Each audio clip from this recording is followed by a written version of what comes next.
Hello everyone, CGPSC ABCD में आप सभी का स्वागत है।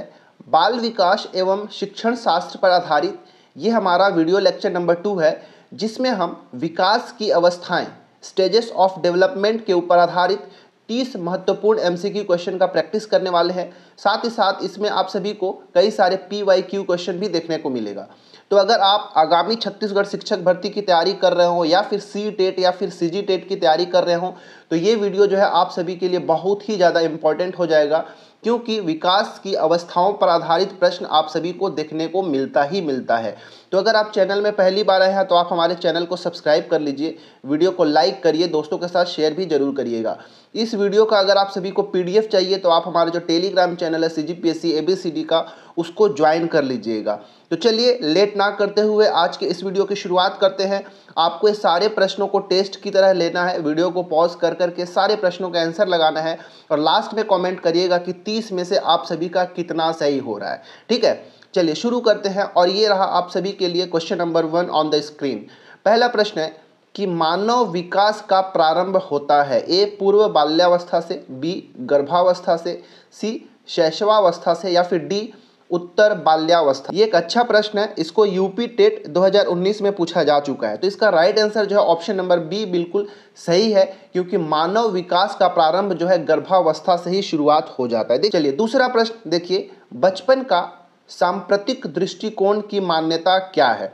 ए बहुत तरीके से बच्चे प्राप्त वयस्कों के बराबर होते हैं, बी बच्चों को युवा प्राप्त वयस्कों के रूप में सबसे अच्छा माना जाता है, सी बचपन आधिकारिक रूप से प्रतीक्षा अवधि है और डी बचपन वृद्धि एवं परिवर्तन की अनूठी अवधि है। अब बताइए कि ये चारों में से कौन सा सही आंसर हो जाएगा। इसका राइट आंसर जो है ऑप्शन नंबर डी बिल्कुल सही है। तीसरा प्रश्न है कि शैशवावस्था मानव विकास की प्रमुख अवस्था होती है। ए प्रथम, बी द्वितीय, सी तृतीय या फिर डी चतुर्थ। इसका राइट आंसर जो है ऑप्शन नंबर ए है। ठीक है, जो शैशवावस्था होता है मानव विकास की प्रथम अवस्था होती है और जन्म से लेके 2 वर्ष तक शैशवावस्था होता है। याद रखिएगा, कब से कब तक? जन्म से लेके 2 वर्ष तक का जो समय होता है ये शैशवावस्था के अंतर्गत आता है। इसके बाद पूर्व बाल्यावस्था आता है जो 3 से 5 वर्ष तक चलता है, उत्तर बाल्यावस्था 6 से 12 वर्ष तक चलता है और किशोरावस्था जो है वो 13 से लेकर 18 वर्ष तक चलता है। तो ये टाइम पीरियड को भी आप सभी को याद रखना चाहिए। चौथा प्रश्न है कि शैशवावस्था में बच्चों के क्रियाकलाप खाली स्थान होते हैं।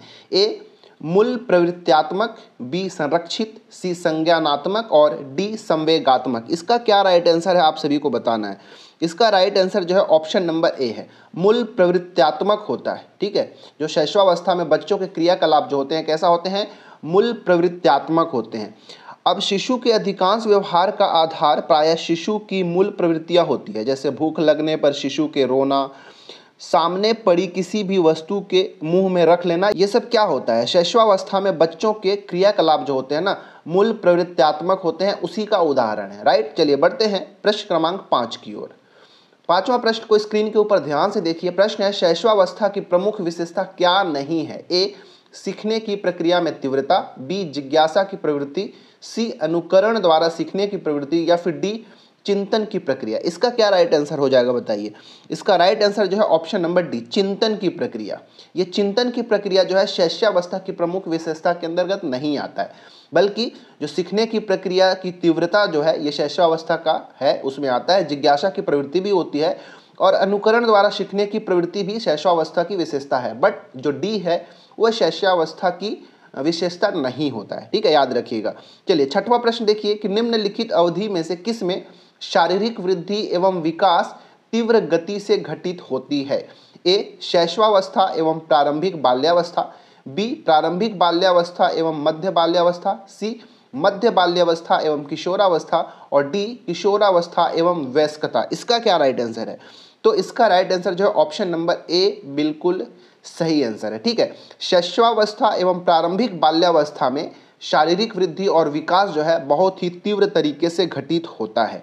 चलिए बढ़ते हैं प्रश्न क्रमांक 7 की ओर। 7वां प्रश्न है कि स्व केंद्रित अवस्था होती है बालक के ए जन्म से 2 वर्ष तक, बी 3 से 6 वर्ष तक, सी 7 वर्ष से किशोरावस्था तक और डी किशोरावस्था में। इसका क्या राइट आंसर हो जाएगा? ऑप्शन नंबर बी इसका राइट आंसर हो जाएगा। तो 3 से 6 वर्ष तक का जो समय होता है वह स्व केंद्रित अवस्था के अंतर्गत आता है। क्यों? क्योंकि जो बालक होता है केवल अपने स्वयं की प्रसन्नता और खुशी के बारे में ही उस समय में सोचता रहता है, ठीक है। इसलिए जो शैशवावस्था होता है ना, उसको स्व केंद्रित अवस्था भी कहा जाता है। इसका right answer option number B हो जाएगा। 8वां प्रश्न है कि शैशवावस्था के लिए उत्तम शिक्षण विधि कौन सा है? ए मॉन्टेसरी विधि, बी खेल विधि, सी किंडरगार्टन विधि या फिर डी उपरोक्त सभी। बताइए इसका क्या राइट आंसर हो जाएगा? इसका right answer option number D है। देखिए ऊपर के जो तीनों ABC विधियां हैं, मॉन्टेसरी विधि, खेल विधि और किंडरगार्टन विधि, ये सभी के सभी जो शिक्षण विधि है शैशवावस्था में प्रयोग किया जाता है। जैसे आपने देखा होगा कि वर्तमान में जो प्ले स्कूल में जो भी शिक्षा दी जाती है वो इन्हीं तरीके से शिक्षण दिया जाता है, ठीक है। तो ये सभी के सभी जो है शैशवावस्था का सबसे उत्तम विधियों में से माना जाता है, ठीक है। चलिए बढ़ते हैं प्रश्न क्रमांक 9 के अंदर। 9वां प्रश्न आप सभी के लिए स्क्रीन के ऊपर कि नर्सरी कक्षा में शुरुआत करने के लिए कौन सी विषय वस्तु या फिर थीम सबसे अच्छी होती है? ए मेरा पड़ोस, बी मेरा विद्यालय, सी मेरा परिवार और डी मेरा प्रिय मित्र। इसका क्या राइट आंसर हो जाएगा? ऑप्शन नंबर सी इसका राइट आंसर हो जाएगा, मेरा परिवार। ये जो थीम होता है ना नर्सरी कक्षा में शुरुआत करने के लिए सबसे उत्तम माना जाता है। देखिए बालक के सामाजिकरण में परिवार का सबसे प्रमुख योगदान होता है। बालक अपने उम्र में वृद्धि के साथ परिवार के विभिन्न सदस्यों से अनेक गुणों को भी सीखता है। अतः नर्सरी शिक्षा में शुरुआत करने की दृष्टि से सर्वाधिक जो उपयुक्त विषय वस्तु होता है वो मेरा परिवार ही होता है। 10वां प्रश्न है खाली स्थान की अवस्था तक बालक की दृष्टि एवं श्रवण इंद्रियां पूर्ण विकसित हो चुकी होती हैं। ए 3 अथवा 4 वर्ष, बी 6 अथवा 7 वर्ष, सी 8 अथवा 9 वर्ष या फिर डी इनमें से कोई नहीं। इसका क्या राइट आंसर हो जाएगा? इसका राइट आंसर है ऑप्शन नंबर ए 3 अथवा 4 वर्ष तक की अवस्था तक बालक की दृष्टि एवं श्रवण इंद्रियां जो हैं पूर्ण रूप से विकसित हो चुकी होती हैं, ठीक है। चलिए बढ़ते हैं प्रश्न क्रमांक 11 की ओर। 11वां प्रश्न है आप सभी के लिए स्क्रीन के ऊपर कि बाल्यावस्था की अवधारणा से क्या अभिप्राय है? ए समकालीन सामाजिक संरचनावादी मनोवैज्ञानिकों के अनुसार यह एक सामाजिक संरचना है। बी यह है कि बच्चे दूषित रूप में पैदा होते हैं और उन्हें सभ्य बनाना होता है। सी यह कि बच्चे शून्य से शुरुआत करते हैं और उनके गुण पूरी तरीके से परिवेश के द्वारा निर्धारित किए जाते हैं। और डी है यह विभिन्न सांस्कृतिक संदर्भों में सार्वभौम रूप से समान होते हैं। इसका क्या राइट आंसर हो जाएगा? ऑप्शन नंबर ए, ठीक है। बाल्यावस्था की अवधारणा यह होता है कि समकालीन सामाजिक संरचनावादी मनोवैज्ञानिकों के अनुसार यह होता है कि यह एक सामाजिक संरचना है, ठीक है। इसका राइट आंसर जो है ऑप्शन नंबर ए बिल्कुल सटीक है, याद रखिएगा। बढ़ते हैं प्रश्न क्रमांक 12 की ओर। 12वां प्रश्न है स्क्रीन के ऊपर आप सभी के लिए कि निम्नलिखित में से मध्य बाल्यावस्था की अवधि का मुख्य प्रमाण चिन्ह कौन सा है? ए प्रतीकात्मक खेल का उभरना, बी तर्कसंगत विचारों का विकास जो कि प्राकृतिक रूप से मूर्त है, सी पेशीय कौशल और समग्र शारीरिक वृद्धि का तेजी से विकास, डी वैज्ञानिक तर्क और अमूर्त रूप से सोचने की क्षमता का विकास। इसका क्या राइट आंसर होगा? इसका राइट आंसर जो है ऑप्शन नंबर बी है, ठीक है। तर्क संगत विचारों का विकास होना जो कि प्राकृतिक रूप से मूर्त है, ठीक है। मतलब कहने का कि जो मध्य बाल्यावस्था में बच्चे तार्किक एवं मूर्त रूप से सोचना प्रारंभ कर देते हैं। कोल के अनुसार क्या होता है ना, एक मनोवैज्ञानिक हैं जिनका नाम है कोल, ठीक है। उन्होंने क्या कहा था कि मध्य बाल्यावस्था जो कि 6 से 12 वर्ष तक का जो समय होता है ना, मध्य बाल्यावस्था के अंतर्गत आता है। तो मध्य बाल्यावस्था की जो आयु होती है इसमें जो बच्चे होते हैं तर्क करना शुरू कर देते हैं, विचार करना शुरू कर देते हैं और इस प्रकार से उनके अंदर विकास होता है। चलिए अब 13वां प्रश्न देखते हैं कि निम्नलिखित में से कौन सा उत्तर बाल्यावस्था का लक्षण है? ठीक है। ए हठी होना, बी समय की संकल्पना, सी सामाजिक संकल्पना या फिर डी वीर की पूजा। इसका क्या राइट आंसर होगा?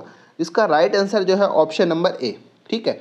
हठी होना जो है ना ये उत्तर बाल्यावस्था का लक्षण होता है, ठीक है। देखिए उत्तर बाल्यावस्था का जो पीरियड होता है वो 9 से लेके 12 वर्ष तक का होता है और इसमें अधिकांश समय दूसरों की प्रशंसा तथा निंदा पर आधारित होता है, जिसके फलस्वरूप उसमें अनेक सामाजिक तथा नैतिक गुणों जैसे हठ हो गया, आज्ञा का पालन करना, सहयोग करना, बड़ों की बातों को सुनना, मानना न मानना, ये सारा चीज़ों उसके अंदर विकसित हो रहा होता है, ठीक है। तो उत्तर बाल्यावस्था मतलब 9 से 12 वर्ष में जो बच्चों के अंदर बाल्यावस्था में क्या हठी होना, ये जो गुण है वो उसी का लक्षण होता है। ठीक है, उत्तर बाल्यावस्था का। 14वां प्रश्न देखते हैं। प्रश्न है कि किस अवस्था में बालकों में नई खोज करने की और घूमने की प्रवृत्ति बहुत अधिक बढ़ जाती है? ए शैशवावस्था, बी उत्तर बाल्यकाल, सी किशोरावस्था और डी प्रौढ़ावस्था। इसका क्या राइट आंसर होगा? इसका राइट आंसर जो है ऑप्शन नंबर बी। ठीक है, उत्तर बाल्यकाल में जो बालक होते हैं उनको नई नई चीज़ों को खोज करने की, घूमने की, ये सारी जो प्रवृत्तियां हैं वो विकसित होने लगती है। ठीक है, उत्तर बाल्यकाल का मतलब क्या हो जाएगा? 7 से लेके 11 वर्ष। ठीक है, 7 से लेके 11 वर्ष का तो जो पीरियड होगा ये उत्तर बाल्यकाल का है, और इसमें तरह तरह का उनके अंदर गुण जो है विकसित होता है, जिसमें घूमना फिरना हो जाता है, नई नई खोज करना, याद रखिएगा। ठीक है, 15वां प्रश्न देखिए, विकास की किस अवस्था को कोल तथा ब्रूस ने संवेगात्मक विकास का अनोखा काल कहा है? ये बहुत अच्छा प्रश्न है। ठीक है, बताइए इसका क्या राइट आंसर हो जाएगा? ए बाल्यावस्था, बी शैशवावस्था, सी किशोरावस्था या फिर डी प्रौढ़ावस्था। इसका क्या राइट आंसर हो जाएगा? तो ऑप्शन नंबर ए। ठीक है, बाल्यावस्था जो होता है ना, उसको कोल तथा ब्रूस ने संवेगात्मक विकास का अनोखा काल कहा है। तो बाल्यावस्था को रॉस ने मिथ्या परिपक्वता का काल कहा है, और कई और भी विद्वान हैं जो इस काल को मतलब बाल्यावस्था को स्फूर्ति अवस्था, गंदी आयु, प्रारंभिक विद्यालय की आयु इत्यादि कहा है। तो आपको ये सब याद रखना चाहिए, क्योंकि कई बार से पूछ लेता है कि ये कथन जो है किसका है। ठीक है, चलिए बढ़ते हैं अब प्रश्न क्रमांक 16 की ओर। 16वां प्रश्न है स्क्रीन के ऊपर आप सभी के लिए। 16वां प्रश्न है कि बालक के व्यक्तित्व की नींव किस अवस्था में पड़ती है? ए शैशवावस्था, बी गर्भकालीन अवस्था, सी बाल्यावस्था या फिर डी इनमें से कोई नहीं। इसका right answer option number C है, बाल्यावस्था। देखिए, बाल्यावस्था में विभिन्न संवेग मिलकर किसी वस्तु, व्यक्ति या फिर विचार के प्रति धार्मिक, नैतिक, राष्ट्रीय और सौंदर्यात्मक आदि स्थायी भावों को जन्म देते हैं। इस प्रकार के जो स्थायी भाव होते हैं ना, बच्चों के अंदर जब आ जाते हैं तो चरित्र और व्यक्तित्व का निर्माण करते हैं। तो इसका राइट आंसर जो ऑप्शन नंबर सी हो जाएगा। 17वां प्रश्न है कि माँ बाप के साये से बाहर निकल अपने साथी बालकों की संगत को पसंद करना संबंधित है? ए किशोरावस्था से, बी पूर्व बाल्यावस्था से, सी उत्तर बाल्यावस्था से या फिर डी शैशवावस्था से। इसका क्या राइट आंसर हो जाएगा? इसका राइट आंसर है ऑप्शन नंबर सी, उत्तर बाल्यावस्था, जो कि 9 से 12 वर्ष का जो समय होता है उत्तर बाल्यावस्था, इसमें जो बच्चे होते हैं माँ बाप के साय से बाहर निकलते हैं, दोस्तों के साथ अपना संगत बनाना पसंद करते हैं। ठीक है, चलिए बढ़ते हैं प्रश्न क्रमांक 18 की ओर। 18वां प्रश्न है कि बाल्यावस्था की अवधि में विकास होता है? ए धीमी गति से होता है एवं उसे मापा नहीं जा सकता, बी बहुस्तरीय और मिश्रित होता है, सी में इसमें केवल परिमाणात्मक परिवर्तन होते हैं, और डी अनियमित और असंबद्ध होता है। इसका क्या राइट आंसर होगा? तो याद रखिएगा ऑप्शन नंबर बी है कि बाल्यावस्था की अवधि में जो विकास होता है बालक में वो बहुस्तरीय होता है और मिश्रित होता है। ठीक है, यह अवस्था बालक के व्यक्तित्व के निर्माण के लिए होता है। ठीक है, 19वां प्रश्न है कि निम्न में से कौन सी बाल्यावस्था की एक विशेषता नहीं है? ए सामूहिकता की प्रबलता, बी जिज्ञासा की कमी, सी अभिवृद्धि में स्थिरता और डी समूह एवं खेलों में सहभागिता। इसका क्या राइट आंसर होगा? इसका राइट आंसर जो है ऑप्शन नंबर बी है। ठीक है, जिज्ञासा में कमी, ऐसी विशेषता जो है बाल्यावस्था में नहीं होता। ठीक है, बाल्यावस्था में और भी बल्कि जिज्ञासु होते हैं बालक। तो सामूहिकता की प्रबलता होती है, अभिवृद्धि में स्थिरता होती है और समूह एवं खेलों में सहभागिता होती है। ठीक है, तो जिज्ञासा की कमी ऐसी कोई विशेषता बाल्यावस्था में नहीं होता। राइट। 20वां प्रश्न है कि मध्य बाल्यावस्था में भाषा खाली स्थान के बजाय खाली स्थान अधिक होती है? ए अहम केंद्रित समाजीकृत, बी समाजीकृत अहम केंद्रित, सी जीववादी समाजीकृत, डी परिपक्व और अपरिपक्व। इसका राइट आंसर है ऑप्शन नंबर बी, मध्य बाल्यावस्था में भाषा समाजीकृत के बजाय अहम केंद्रित अधिक होती है। ठीक है, याद रखिएगा। बढ़ते हैं प्रश्न क्रमांक 21 में। 21वां प्रश्न, निम्नलिखित में से कौन प्रारंभिक बाल्यावस्था अवधि के दौरान उन भूमिकाओं एवं व्यवहारों के बारे में जानकारी प्रदान करते हैं जो एक समूह में स्वीकार्य है?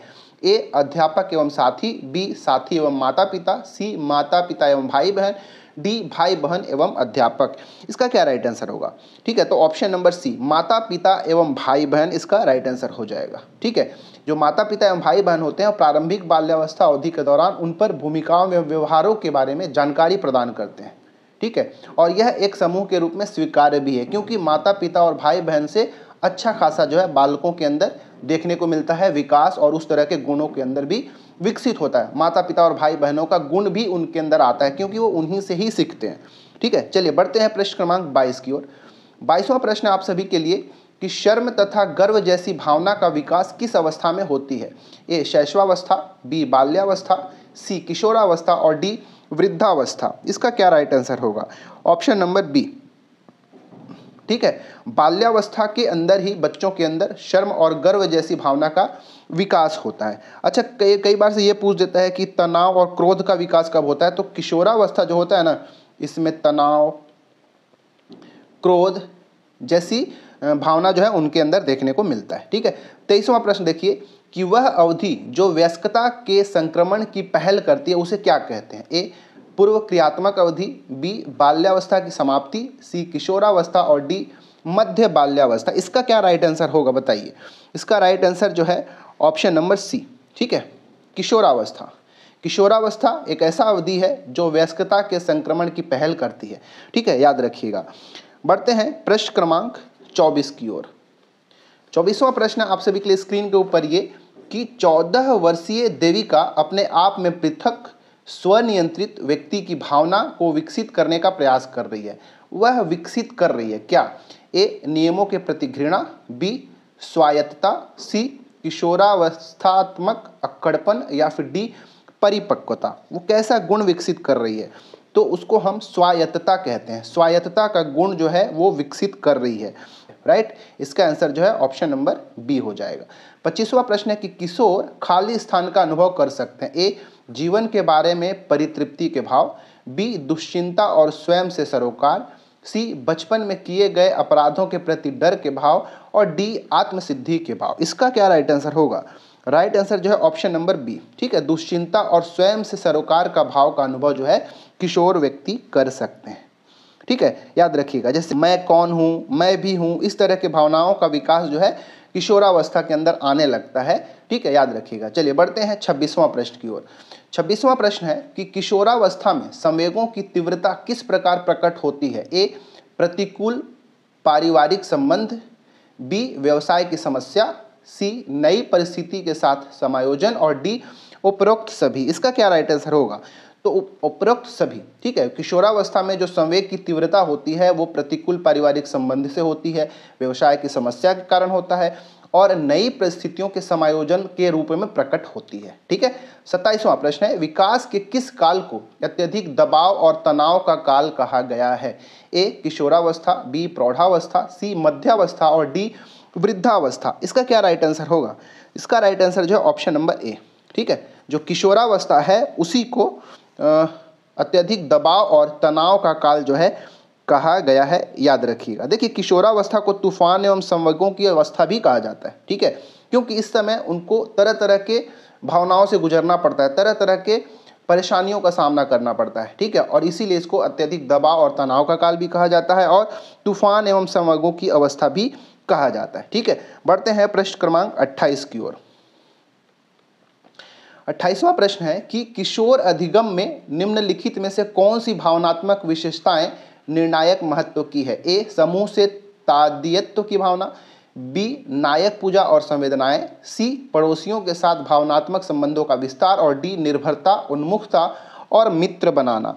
इसका राइट आंसर जो है ऑप्शन नंबर बी। ठीक है, नायक पूजा एवं संवेदनाएं, इस तरह की भावनाएं जो है निर्णायक महत्व की होती हैं। देखिए, किशोरावस्था में किशोर तथा किशोरियों में नायक पूजा, जैसे कि किसी स्टार हो गया, क्रिकेटर हो गया, भगवान हो गया, इस तरह की, और संवेदनाएं जैसे समाज के प्रति, राष्ट्र के प्रति, ऐसी ऐसी चीज़ें जो हैं भावनाएं जो है देखने को मिलती है कब? किशोर जो होते हैं उनके अंदर। ठीक है, चलिए 29वां प्रश्न देखते हैं। प्रश्न है कि हॉल का सिद्धांत निम्न में से किसकी व्याख्या करता है? ए बुद्धि की प्रकृति, बी अधिगम में अभिप्रेरणा की भूमिका, सी मूल्यों का विकास और डी किशोरों का मनोज्ञान। इसका क्या राइट आंसर होगा बताइए? तो ऑप्शन नंबर डी।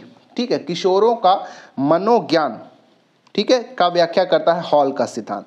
हॉल का सिद्धांत जो है सिंपल सा है कि मनोज्ञान से संबंधित व्याख्या करता है। मतलब इसके अंतर्गत 12 से 21 वर्ष, ठीक है, 12 से 21 वर्ष के जो आयु के वर्ग के किशोर होते हैं उनकी शारीरिक, मानसिक, व्यक्तिगत और सामाजिक क्रियाओं में व्यवहारों का अध्ययन किया जाता है इस सिद्धांत का प्रयोग करके। राइट आंसर इसका ऑप्शन नंबर डी हो जाएगा।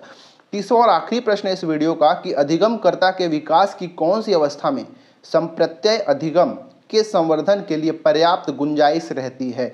ए शैशवावस्था के दौरान, बी बाल्यावस्था के दौरान, सी किशोरावस्था के दौरान और डी पूर्व किशोरावस्था के दौरान। इसका क्या राइट आंसर होगा? Option number C. ठीक है, किशोरावस्था के दौरान ही संप्रत्यय अधिगम के संवर्धन के लिए पर्याप्त गुंजाइश रहती है, क्योंकि जो किशोरावस्था का जो पीरियड है 15 से 20 वर्ष का, ठीक है, इस वर्ष में आयु वर्ग में मानसिक विकास तीव्र गति से उच्चतम सीमा पर पहुंच जाते हैं। ठीक है, इसीलिए इसका right answer option number C बिल्कुल सही होगा। ठीक है, तो हमने 30 प्रश्नों का यहाँ पे प्रैक्टिस किया। 30 में से आपका कितना सही हुआ कमेंट करके जरूर बताइएगा।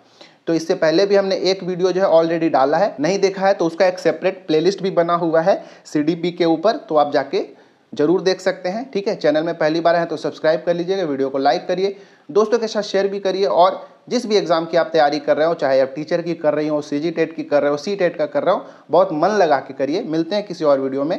Thanks for watching our video.